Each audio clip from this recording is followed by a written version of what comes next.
Alright everyone, 2-week warning until the election. These next couple of weeks are going to be pretty lit, because in a couple of days you have Trump going on Rogan.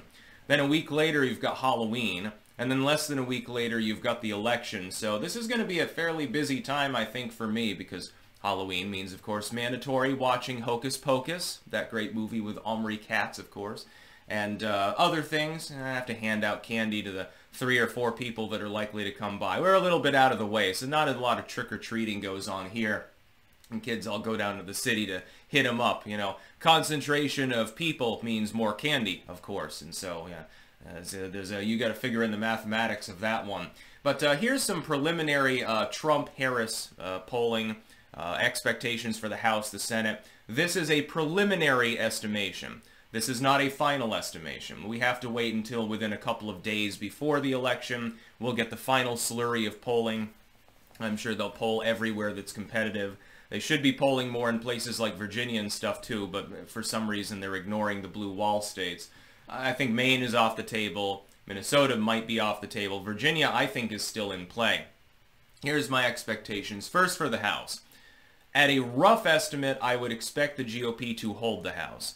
But it's going to be by a single-digit margin. It's going to be underwhelming. There's not going to be a red wave in the U.S. House, in my estimation, at this time. That would be my prediction. I don't think they'll manage to lose it, but I think they'll lead by maybe 5 or 6 seats. So, I mean, you do have a lead, but if the dysfunction that we saw earlier this year continues into the next cycle, they could lose several of those seats anyway. We've seen the Republicans in the House are basically like a drunken fraternity at this point. They lack organization. They went through the motions of finally kicking out their former leader and getting Johnson in there, and he does a little bit better, but, you know, things generally have stalled out. So I don't think they've inspired a great deal of confidence in the American voter. I think it's more like the Democrats are having to defend tenuous seats more often, and so it's sort of like a break-even point, where the Republicans are scrabbling to get 2 or 3 seats. In the Senate, I think they fare a little bit better. I think they'll end up at 52. I think that they'll pick off a few vulnerable seats. They'll manage generally to defend theirs. And this is because of the demographics of where the Senate races are happening. Most of the GOP on defense are in fairly safe areas.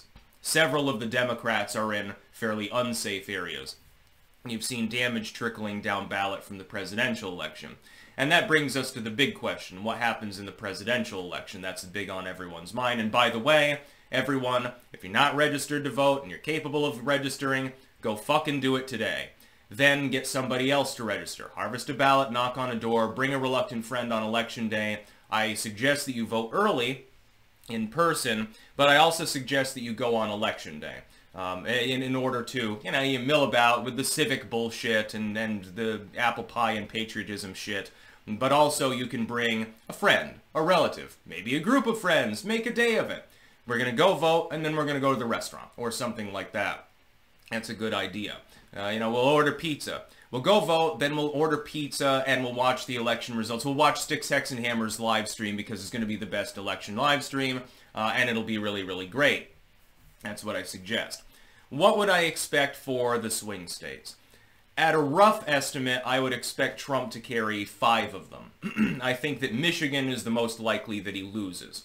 And that's because of partial refortification and obvious goddamn shenanigans going on with regards to the voter rolls.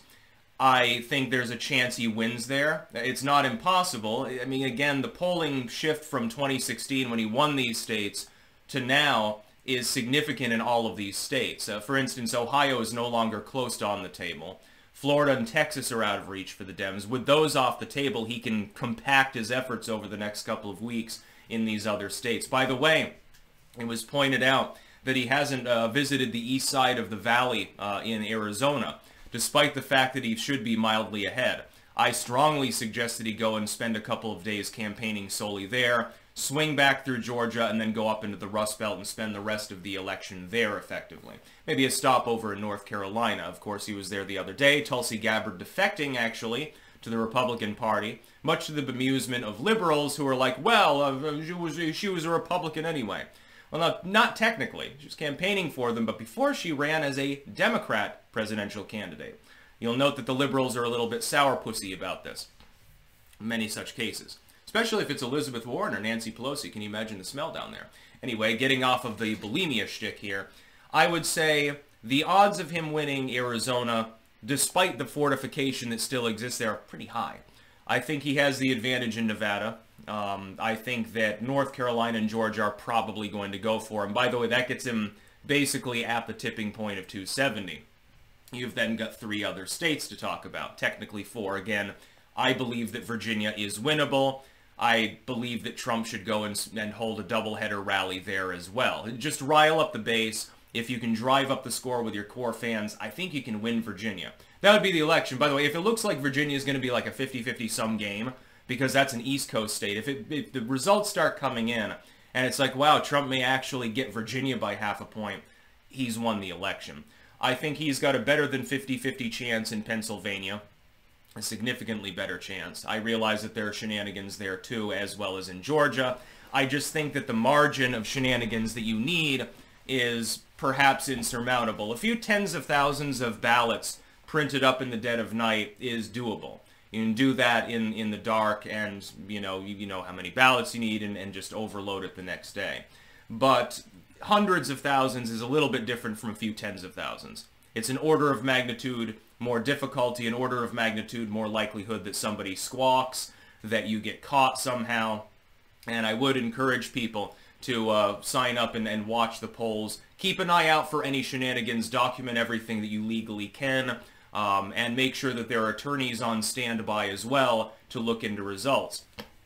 So I think Pennsylvania, 75% chance Trump gets that. That would be the election, by the way. Pennsylvania is the linchpin, the literal keystone of the election. Michigan, it's a 50-50. I can't tell you what's going to happen there. It's impossible to guess, because on the one hand, you've got the voter roll and another shenanigans going on, but on the other hand, you've got a reasonable lead in polling that Trump never had in 2016. Which one will be more meaningful? I don't know. I can't tell you that. Wisconsin, he has a slight advantage in. You have less shenanigan-y bullshit going on there than in Michigan or in Georgia. But at the same time, the polling is exceptionally close. It's not only within the margin of error, it is the margin of error, basically. It's a lead of what, 0.2? Well, that's not really a lead at all. That's basically a 50-50 raise. I will wait until additional polling to say whether I believe that Wisconsin will go for Trump or for Harris. Overall, I think Trump has an 80 to 85% chance of winning the election.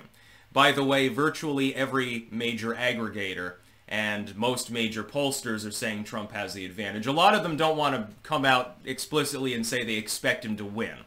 A lot of them are just like, well, he has the tailwind and he has an advantage in polling. And we looked at prior polling and potentially missampling, by the way. That's another thing we got to counter for. And they'll say, well, it appears that Mr. Trump has an advantage. And they'll just leave it at that. I'm saying that my preliminary prediction is that Donald Trump wins.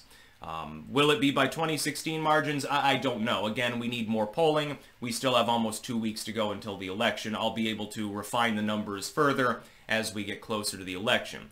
That being said, while this is a no black pill zone, this is a white pill zone, and I'm voting for Trump, and I'm very happy to do so. Vote like you're behind, because it's going to, what we want is not just an electoral victory, we want a popular vote victory. That will be more difficult. I think it's much more easy for him to win the Electoral College than it is for him to run it up enough in the red states where he needs to get out the vote in order to get the popular vote. Democrats in the blue states, they rile themselves up and they'll hold like fucking block parties on election day. In red state America, where oftentimes it's more rural and stuff, you don't have those big gatherings quite as much. And so getting out the popular vote to Farmer John in Wyoming, he's like, well, Wyoming's going to go for Trump anyway. Why should I show up? I've got cornmeal to count. I've got to weigh my cornmeal or something. I might as well do that, and then I'll just go to bed. No, Farmer John, you can take half an hour off of your cornmeal counting, go and vote, and then I'm sure the cornmeal will still generally be there. Although these days with Bidenflation and with food shortages because of it, maybe somebody will nick some of your cornmeal. Don't worry, I'm sure it's only a truckload. It's harder to get out the vote in those areas than it is in highly packed urban areas where Democrats tend to congregate, and so that's where you see the differential. I believe that Trump is likely to win. I'm about as confident as I was in 2016. In 2020, of course, I was confident that he would win. Absent shenanigans, unfortunately, those shenanigans happened. But again, the differential between 2020, in which Trump supposedly lost by a few tens of thousands of votes, versus now, it's almost a goddamn 8-point swing nationally. It's also close to that in some of the swing states. I mean, it's a gargantuan difference, so I don't know why so many people are blackpilled. I mean, they'll say, well, I'm not going to bother voting because, you know, Trump's already lost. Well, you know, with that mentality, of course, you would expect your candidate to lose. It's just, that's just the way that it works. That's about all. Peace out.